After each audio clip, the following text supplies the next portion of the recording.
So you clicked on this video because you wanted to know what you personally can do to help the homeless population. And no, I'm not going to ask you to spend all your money to donate, and no, I'm not going to ask you to spend all of your time to volunteer. Things that I'm going to be discussing today actually are either free or take only a little bit of time for you to actually be able to make a difference. Studies have shown that currently there is 0.23% of people in the US that is currently homeless and does not have housing. Studies also show that 20% of people in the US have once experienced homelessness or been in between housing, which is 1 in every 5 people, myself included. So if you're wondering what those things are, what you can do personally to be able to help homeless people and to be able to help the housing crisis, stay tuned, I will get to it. So the first step we're going to do is honestly just realizing that there is hope, that there are actually solutions that have already taken place. And the first one I'm going to talk to you about is Finland. Finland is one of the first countries that were able to cut their homeless population down by 68% with their policy, which we love to call the Housing First Act.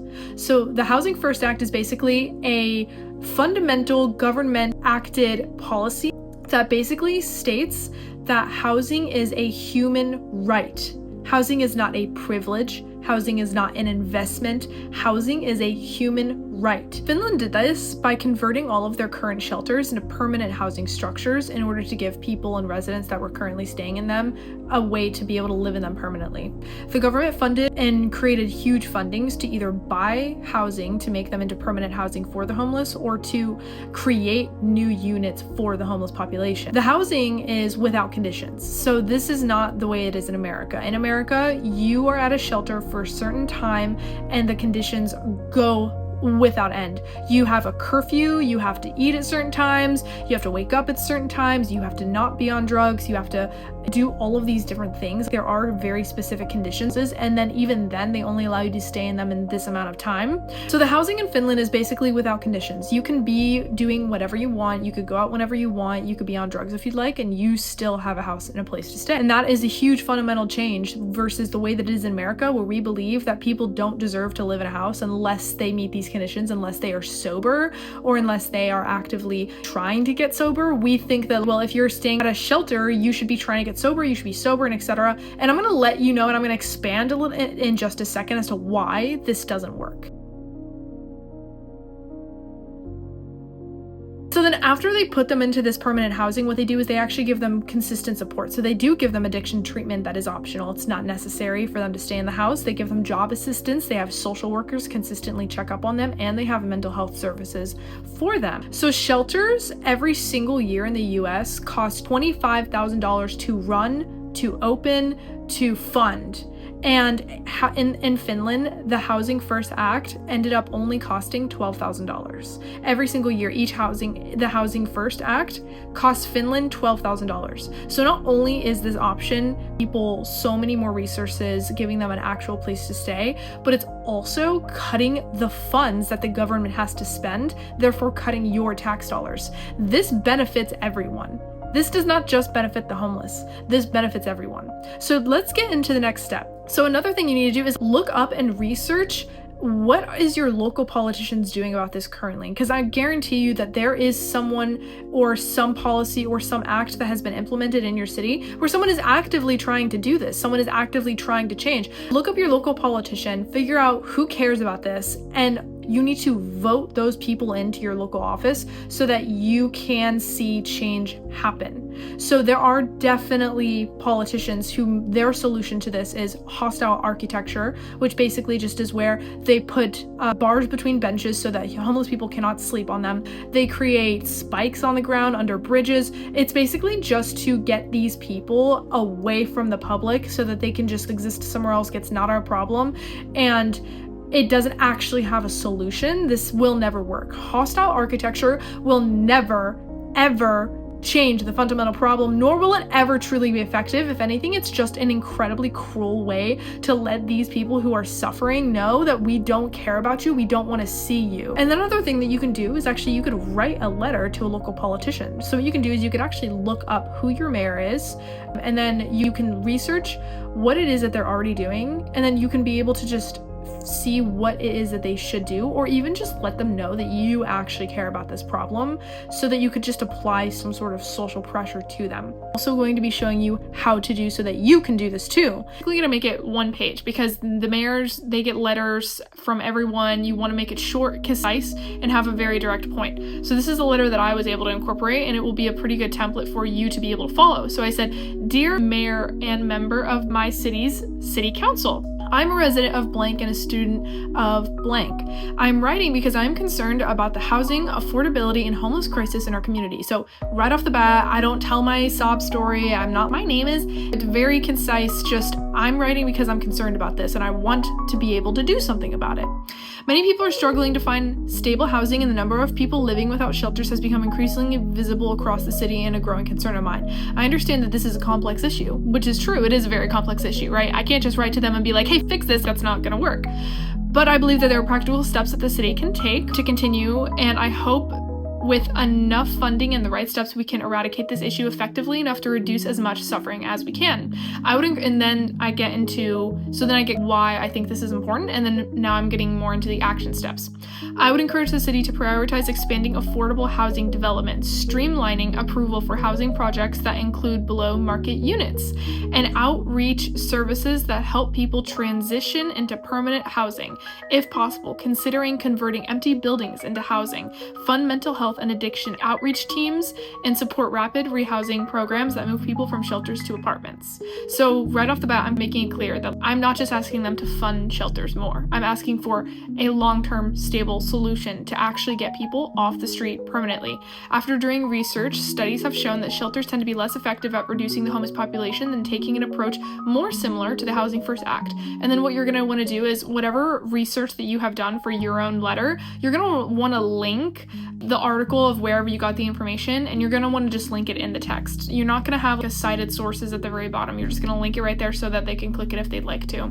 If we can take some smaller steps towards permanent housing instead of funding shelters, I think it would be a lot more effective and cheaper in the long run. So I'm going to link this letter below, actually, so you could also just continue reading it. And then I also put in the end why I'm passionate about this by saying that I did struggle with homelessness growing up.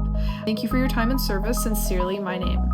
And so I'm going to copy and paste the template for this in the link in description, and I'm going to add an article about how to write a letter to your local representative below so that you guys can have more of an understanding of how to do it, because there is a very specific format that goes about it, right? Put in an actual logistical, practical way that they can actually implement that and make more of a strategic approach to it, basically. And then another thing you could always ask them is to start making public updates on what they are doing to help the situation. Just straight up ask, what are you doing to actually fund the homeless population? What are you doing to help move these people off the streets and into permanent housing? Is this something you're currently working on? And if so, can you please make that known? Can you make it public? And of course, do your research beforehand. What is my local mayor doing to help this? What are they doing to fund this? Where are they currently doing? Number 2 is just killing the stigma. Understanding that these people are people. There's a very big culture of dehumanization in America where we look at these people on the street and we almost have this tendency or this desire to blame them and say, oh, we'll just get a job. They just don't want to help themselves. And I think that this does come from a place of wanting to protect our own safety, because if we truly believe that there's nothing that these people did wrong and that they are not at fault and that they are a victim of a capitalistic society that is built off of making money, and the only way to make money is to have money, which is very true in this society, and we need each other. And when you are born in a world where you have no one to help you out, this is the result of that. But when we look at it and just say, okay, well, it's their fault, that makes us feel like we can do something to prevent that fate. And so really it's coming from a place of wanting to protect yourself. And so I understand the psychology behind blaming the homeless population. Let's look at it with empathy and curiosity instead of blame and hatred. And I'm sure if you're watching this video, you already think like that. You already have empathy and curiosity just for wanting to be educated on how to solve this problem. So the fact that you're honestly even watching this video on how this happens, kudos to you. That's already a huge plus that you are shifting your mind to be able to look at this in a better light. Another thing you could do is honestly just listen to stories of homeless beings and listening to them and understanding that they're human and hearing what happened. And so what you can do every day to help these people is, like we've already gone over, research your politicians, research the solutions that are already being introduced to your politicians in your local government, and then vote in the people who actually care about this problem, speak out about this problem, bring awareness to this problem, share this video. Just doing that will actually just do something to get people to know that people care about this. When people act like this is just a passive thing that we'll never be able to solve, that perpetuates the problem. When you consistently let it be known that you actually are not okay with this, you're not comfortable driving down the street and seeing someone begging change.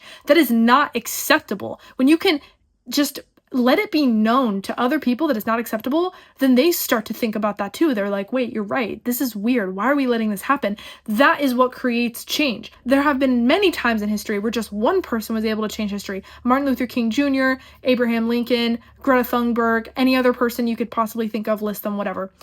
But a lot of the time what it is it's one person who starts making other people believe that they can do it too. And then everyone gets involved.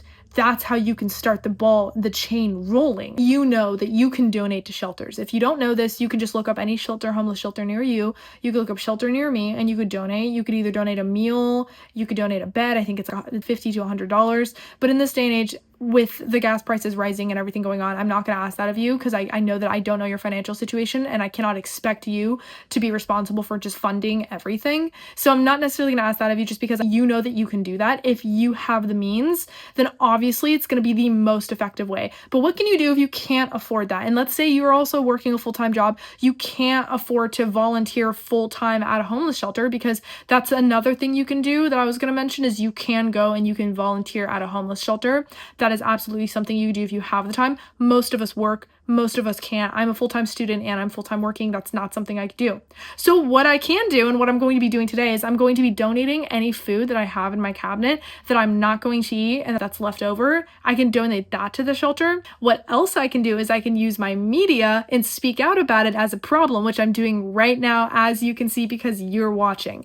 Those are the things that you can do that are not going to cost you any money, that are going to actually be in some way effective. And then another thing you can do is you can actually create care packages at home. So you could make a homemade meal at home, buy a packet of water bottles, put them in a container, like a disposable container, in a plastic bag, and you can hand them out to local homeless people around your town. There was actually a group of students at my local college who literally did this, and they made the newspaper, and I thought it was the most amazing, most beautiful thing ever. And then obviously just keep cash on you. Anytime you're at a corner, just hand some cash out. If they do decide to talk to you, is treating them like a human being. Understand that these are human beings, and if you just ignore them completely when they try and speak to you or ask you for a favor, it's really dehumanizing. Just do what you feel comfortable with. But at the end of the day, just know that these are human beings and that it's really important to treat them as such. So what I was able to do here is, you can see I went through my entire pantry and I literally found all of the food that I have never opened and that I will definitely never eat.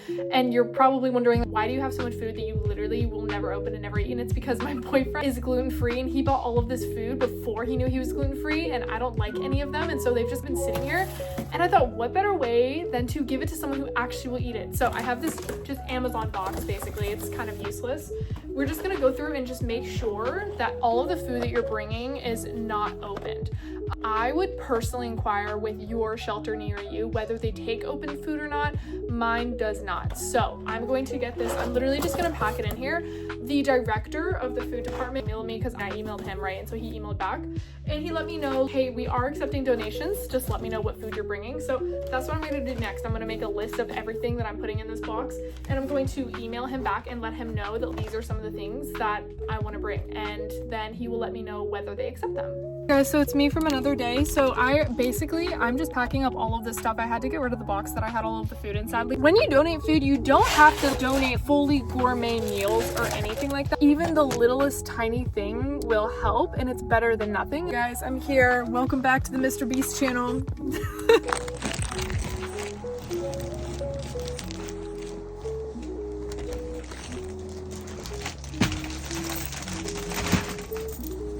and just like that, it was literally that easy. I just dropped the food off in the receiving bin, and just like that, I am the new Mr. Beast. But that's really how easy it is. I just wanted to demonstrate for you. Okay guys, so I am back from donating food. It is a different day. I did have to pick this up on another day. So basically, just to recap, this is basically what you are able to do in order to help with the homeless population as just one person. Number one is basically just extend empathy and understanding. Take the blame off of them and understand that we are all born into a system that we did not choose, nor we can always win, especially when you don't have people to be there and provide and help for you. Number two, educate yourself and others. Just by sharing this video, you will be helping someone understand more of what they can do to help the homeless population. And then of course, doing what you can within your means, what you're comfortable with. All I'm saying is, even if you may not have the funds to donate, you may not have the time to volunteer, right? We all work. You may not have the safety, like as a woman, let's say, if you're a woman, to be able to go and hand out care packages, you could drop off food on your weekends. And then of course,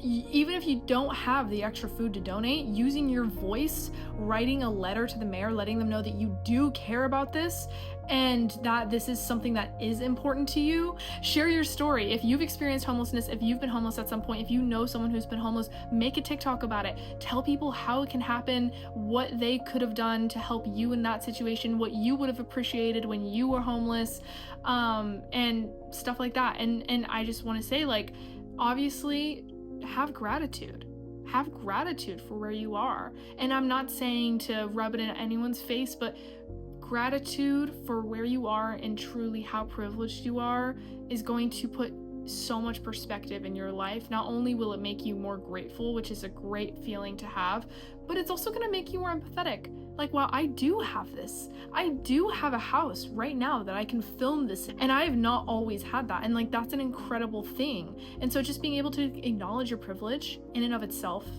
will do wonders. I hope that you can take this information and maybe do something with it, make some change in the world. At the end of the day, we're all trying to make a change. We're all trying to make a positive impact. This could be the way that you might be able to help. So give me a like, give me a subscribe. I love you all. I hope you take care of yourself, and thank you so much for watching. Bye.